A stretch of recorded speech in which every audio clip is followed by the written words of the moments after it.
Jangan lupa subscribe YouTube channel Metro TV News dan jangan lupa nyalakan notifikasinya. Ya pemirsa, terima kasih Anda masih bersama kami di Newsline dan saatnya kita memasuki segmen Gerakan Baik. Iya pemirsa, pernahkah Anda membayangkan ada kucing dan anjing yang terlantar di jalanan? Ini apa yang mereka makan sehari-hari? Nah, hewan-hewan liar di jalanan seperti anjing dan kucing ini mereka tidak pernah lelah untuk bertahan hidup. Mereka akan mencari makan dimanapun untuk bertahan hidup, namun makanan yang mereka dapatkan belum tentu baik untuk tubuh mereka. Ya, kami mengajak Anda orang baik untuk mewujudkan sebuah program bernama Foodbox Hewan yang menyediakan makanan secara terpusat untuk hewan terlantar menjadi salah satu angin segar untuk menyelamatkan hewan-hewan terlantar ini. Proyek ini akan dilakukan di 9 wilayah di Bali. Adanya proyek ini diharapkan dapat mengajak lebih banyak lagi masyarakat untuk peduli terhadap anjing dan kucing yang harus bertahan hidup sendiri di jalanan.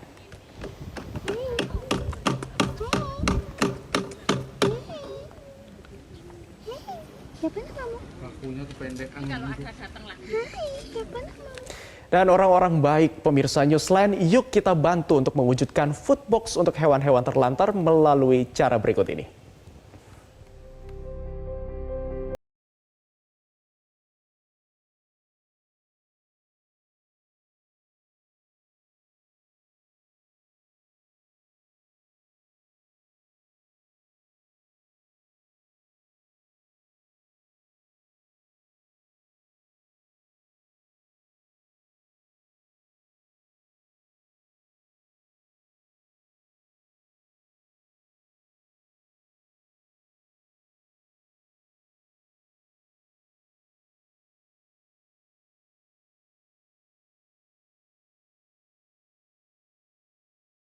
Pemirsa, pernahkah terbayangkan di benak Anda kucing dan anjing yang terlantar di jalanan, apa yang mereka makan sehari-hari? Iya, tidak perlu dibayangkan ya, kita akan tanya langsung mengenai aksi nyata ini untuk membantu mereka mendapatkan makanan yang layak untuk kehidupan mereka. Apa yang bisa kita bantu? Langsung saja kita tanyakan kepada Mas Fadli yang telah mewujudkan anak bulu terlantar mendapatkan makanan yang layak melalui kampanye program strategis Foodbox Hewan Terlantar. Fadli Mubarok atau yang akrab disapa Mas Acoy. Langsung saja kita sapa. Selamat siang Mas Acoy. Jadi awalnya gimana nih Mas Acoy? Anda bersama dengan teman-teman lainnya tergerak untuk membuka dana atau penggalangan donasi, membantu ribuan hewan terlantar yang ada di jalanan. Cerita awalnya seperti apa? Oke, halo. Ya, sebelumnya selamat siang Mbak Naya dan Mas Abdi ya. Ya, latar belakang daripada Foodbox Hewan ini sendiri sebenarnya merupakan pengembangan program daripada program yang sudah ada di kitabisa.com gitu loh. Nah, saya sendiri sebenarnya dari tim program Kita Bisa atau program strategi kitabisa.com gitu loh. Latar belakangnya pertama itu kita melihat dulu nih tren awareness daripada donasi di Kita Bisa yang didonasikan oleh masyarakat ataupun orang-orang baik yang kita sebut orang-orang baik itu ternyata cukup tinggi gitu loh kepeduliannya terhadap hewan gitu loh. Maka dari itu kita nih tim program akhirnya berdiskusi ini kayaknya bisa nih kita kembangkan program ini agar social impact-nya lebih luas seperti itu. Agar lebih menyentuh masyarakat lagi gitu sih. Yeah. Kenapa memilih Foodbox ini? Kenapa nggak langsung membantu ke shelter-shelter untuk khususnya animal rescue, Pas? Karena ini udah banyak, ada beberapa animal rescue. Kenapa lebih memilih Foodbox? Oke. Sebenarnya untuk membantu shelter-shelter sendiri kita sudah rutin melakukan hal itu, Mas Abdi. Jadi biasanya di Kita Bisa memang kita kolaborasi dengan NGO ataupun komunitas-komunitas yang peduli terhadap hewan yang memang membutuhkan gitu loh bantuan kita. Nah, balik lagi ini hanya sebagai program pengembangan saja dengan harapan social impact-nya kita lebih luas gitu loh agar masyarakat tidak hanya mereka yang memang aktivis hewan gitu, tapi lebih menyentuh ke masyarakat secara umum. Maka dari itu kita hadirkan konsep Foodbox Hewan yang kita implementasikan di jalan-jalan umum gitu loh. Gitu. Jadi sudah tersebar di berapa wilayah Mas Acoy? Karena ini kan awalnya gerakannya dari Medan, tapi kemudian sudah ingin ekspansi ke Bali, bahkan beberapa wilayah besar di Bali. Seperti apa ceritanya? Ya, Berangkatnya mungkin ya dari pengembangan itu kita diskusi dengan NGO-NGO yang memang sudah kita awalnya yang sudah jadi yang pernah campaign di Kita Bisa lah ya, kita diskusi, kita presentasi program ini dan mereka menyambut gitu loh dengan hangat dan menyambut dengan baik gitu loh. Nah maka dari itu, tapi kita nggak pengen langsung ini ya, nggak pengen langsung meluas program ini, tapi harapannya besar nantinya gitu. Jadi kayak apa ya, semacam menularkan aja. Makanya kita mulai dari Medan dulu, yang memang pada saat itu isu kekerasan hewan di Medan tuh ada gitu. Belum lama ini, makanya kita membuktikan juga bahwa masyarakat Medan ternyata bukan hanya masih banyak yang peduli terhadap hewan gitu sih. Nah berangkat dari itu program ini sukses di Medan, kita ekspansi ke Bali, dan untuk di Bali kita sudah progres sih diimplementasikan di 9 kabupaten. Baik. Gitu.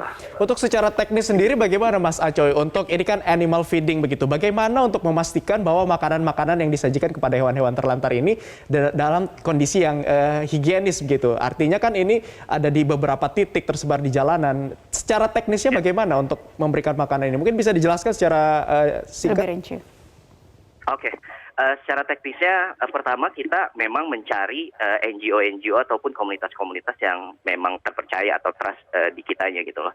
Nah kita kenalan sama mereka dan mereka yang akan mendampingi juga untuk masyarakat untuk edukasi ke masyarakatnya. Jadi bukan hanya kita memfasilitasi saja ya, tapi nanti dari teman-teman partner-partner kita yang bersedia mengimplementasikan program ini juga mengedukasi masyarakat di titik-titik Foodbox ini terimplementasikan, seperti itu sih.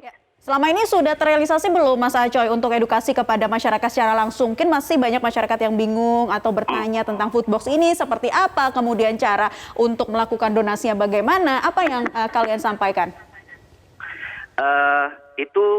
Kita memang setiap harinya kan ada laporan bahwa program ini sudah terimplementasikan. Nah, untuk edukasinya juga sudah kita percayakan ke komunitas-komunitas terkait, ke NGO terkait yang memang sudah punya program itu sebenarnya. Di Bali ada Yayasan Sepa Buana yang menjadi rekanan kita gitu loh, rekanan kita. Di Medan ada komunitas pecinta lingkungan dan hewan, misalnya ada Elsaka dan lain-lain gitu loh. Dan mereka sebenarnya sudah punya program itu gitu loh. Jadi sudah masif dan ini hanya program pendukung saja, seperti itu sih. Baik, artinya selain memberikan makanan, ini juga ada program lainnya. Nah, saya ingin menanyakan bagaimana jika hewan-hewan terlantar ini selain kelaparan, ternyata mereka juga membutuhkan perhatian khusus. Misalkan ada yang luka atau mungkin secara kesehatan dia sedang sakit. Ada perhatian khusus nggak atau ada perawatan nggak ketika hewan-hewan ini ditemukan dalam kondisi yang tidak sehat begitu? Oke. Pengalaman kita bekerja sama dengan partner-partner kita atau komunitas-komunitas yang peduli terhadap hewan ini memang mereka kerap kali rutin juga gitu loh mengajukan penyaluran gitu loh terhadap kita gitu loh. Dan itu juga sudah dilakukan Mas Abdi karena memang rutin kita diskusi dengan rekanan kita di setiap daerah sih atau di titik-titik tertentu yang sudah terimplementasikan program ini, seperti itu. Mas Acoy, kalau untuk dananya sendiri, katakanlah untuk di Kota Medan, ini berapa sih yang biasanya dihabiskan untuk memberikan makanan kepada hewan-hewan terlantar di sana, sehingga kemudian masyarakat tergerak lagi untuk membantu melalui donasi ini? Bagaimana, Mas Acoy? Oke, nah ini peran penting kita kolaborasi dengan komunitas-komunitas ataupun NGO dari mereka kita tahu hal-hal urgensi dan berapa butuh pendanaannya gitu loh. Biasanya kemarin agak beragam ya, di setiap daerah beda kasus gitu loh.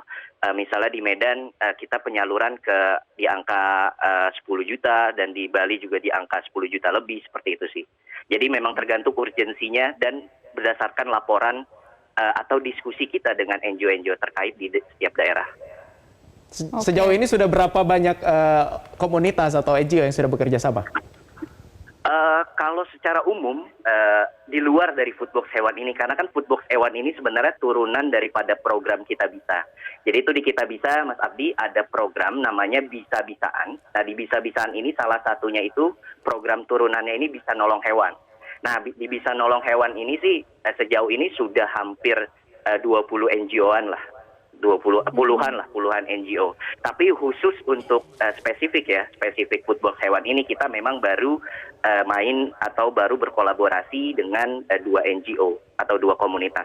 Nah, harapannya kita akan ekspansi dan bekerja sama lebih banyak lagi dengan komunitas yang lain seperti itu. Semoga makin banyak mereka yang tergerak untuk sama-sama kita membantu pemberian pangan bagi hewan-hewan terlantar yang membutuhkan. Mas Acoy, terima kasih sudah bergabung di Newsline kali ini.